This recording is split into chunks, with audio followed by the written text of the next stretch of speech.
Hello friends, जय माँ बगलामुखी, जय माँ वास्तु।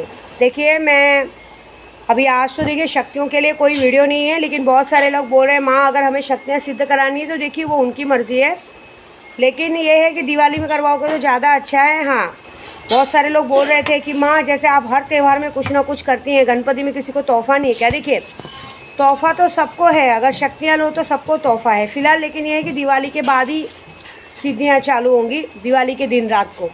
दूसरा, अभी सिर्फ़ और सिर्फ मैं जो पूजा कर रही हूँ वो इसीलिए कर रही हूँ कि सिर्फ अभी गणपति की पूजा में हमें लगना है, बाकी किसी पूजा में हम नहीं लग रहे। तो शक्तियों का काम तो इस वक्त बंद है। बाकी जिसे लगता है कि शक्तियाँ अभी भी सिद्ध करानी चाहिए तो कल चतुर्थी है, चतुर्थी के दिन परसों चतुर्थी के टाइम पूजा होती है, ऐसा। दूसरा तो अभी ये है कि परसों गणपति का जो स्थापने का मुहूर्त है वो बताने के लिए मैंने ये वीडियो बना रही हूँ कि परसों सुबह 5 बजे से लेके सुबह 9 बजे तक का बहुत अच्छा मुहूर्त है। अगर उस मुहूर्त में आपने स्थापना की तो बहुत अच्छी बात है। उसके बाद फिर काल मुहूर्त लग जाएगा 9 बजे से लेके पौने 11 बजे तक। उसके बाद पौने 11 बजे से 12:30 बजे तक का ही अच्छा मुहूर्त है। उसके बाद गणपति स्थापन का मुहूर्त सीधा शाम को 5 बजे से है। अब देखिए, ये मानने की बात है, आप माने ना माने, मैं तो बाबा हमेशा शुभ मुहूर्त में ही उठ के स्थापना करती हूँ, क्योंकि गणपति के साथ कहते हैं ना, गणपति बप्पा के साथ उनका पूरा परिवार आता है। रिद्धि सिद्धि शुभ लाभ सब लोग घर में प्रवेश करते हैं, उनका पूरा परिवार हमारे घर में प्रवेश करता है। तो हर कोई चाहेगा कि हमारे घर में रिद्धि सिद्धि शुभ लाभ लक्ष्मी जी की प्राप्ति हो, है ना। इसके लिए, और कहते हैं बुधवार का दिन है, गणपति बप्पा का ही दिन है, तो उस दिन आप गणपति की स्थापना कीजिए, बप्पा को उनकी पसंद का भोग लगाइए। कहते हैं उन्हें मेथी की सब्ज़ी बहुत पसंद है, वाल की सब्ज़ी बहुत पसंद है, क्योंकि गणपति, और दूसरी बात, जो भी गणपति बप्पा घर में बिठाते हैं, जितने दिन भी बिठाते हैं, यथाशक्ति जो आपके पास घर में हो वही बना के भोग लगाइए। ज़बरदस्ती का वो मत कीजिए। बप्पा ने कभी नहीं कहा कि मुझे ये करो वो करो।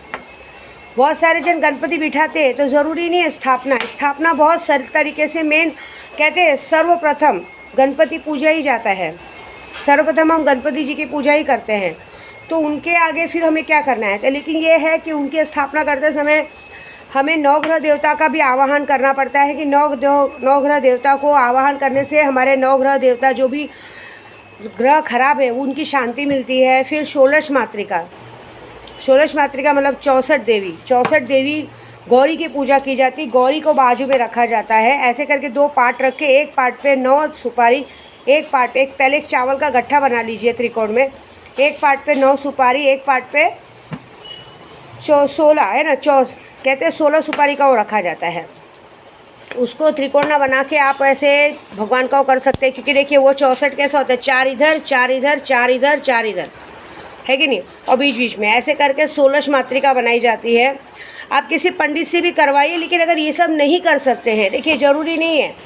गणपति भगवान कहते हैं कुछ नहीं कीजिए, सिर्फ आप गणपति बप्पा को बिठाइए, उनके सामने एक नारियल रख दीजिए 5 पत्तों के साथ, एक 5 पत्ता डाल के, कहते हैं ना आम के पत्तों का डाल के, गंगा कहते हैं ना, गंगा जल डाल के पानी में 1.25 रुपया और एक सुपारी डाल के अगर आप एक सिर्फ कलश भी स्थापन करते और बप्पा की पूजा करते तो भी बहुत है। ये सारा चीज़ मैं परसों बताऊंगी, लेकिन मैं एक बात बता रही हूँ, समझे। दूसरी बात, ये स्थापना आपको जैसी भी करनी है पंडितों के थ्रू करा सकते हैं, मैं तो हर साल खुद ही पूजा करती हूँ। ये हो गई पूजा की बात। प्लस माया मैडम, बहुत बार वीडियो बनाने के बाद भी हम अघोरियों से पंगा लिया गया।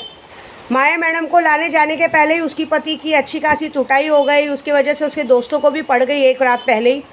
तो भी उसके पति को ये बात समझ में नहीं आती कि उसका पायगुण खराब है, समझे, और बार बार मना करने के बाद भी वो इंसान अपनी वो करता है।